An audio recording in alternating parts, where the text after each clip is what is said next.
মাঝে মাঝে আমার মেয়ের দিকে তাকায় চিন্তা করি তার মাথায় আসলে কি ঘুরতেছে, সে কি চিন্তা করতেছে। সে যখন চুপ করে থাকে বা যখন ঘুমাতে যায়, তার আসলে থটসগুলা কি। সে হয়তো চিন্তা করে, আচ্ছা আব্বু কি কালকে সময় দিবে, আব্বু কি কালকে একটু বের করবে বাসা থেকে, আব্বুর সাথে কি একটু খেলতে পারবো কালকে। হয়তো এগুলাই তার চিন্তা, হয়তো এগুলাই তার ভয়। আসলে তার জগৎটা তো খুবই ছোট।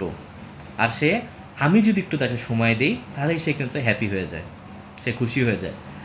আমরা লাইফে অনেক বড় বড় টার্গেট সেট করি, আচ্ছা তার লাইফে ইম্প্যাক্ট করব, তার লাইফে এই চেঞ্জ করব, খুব বড় বড় চিন্তা করে ফেলি। কিন্তু আমার পাশের কিছু মানুষ হয়তো আমার একটু অ্যাফোর্টেই খুশি হয়ে যায়, সেটা আমরা আর চিন্তা করি না। তো যারা স্পেশালি হয়তো বাবারা আছে আমার মতো, অনেক সময় আমরা অনেক, যেটা বললাম, অনেক টার্গেট সেট করে রাখি, কিন্তু সন্তানকে যে সময় দেওয়া সেটা আমাদের আর লিস্টে থাকে না। কিন্তু যদি একটু সময় দেই, একটু এফোর্ট দেই, তাহলেই তার পুরা দিনটা ভালো হয়ে যায়, সে পুরা দিনটা খুশি মনে চলতে পারে।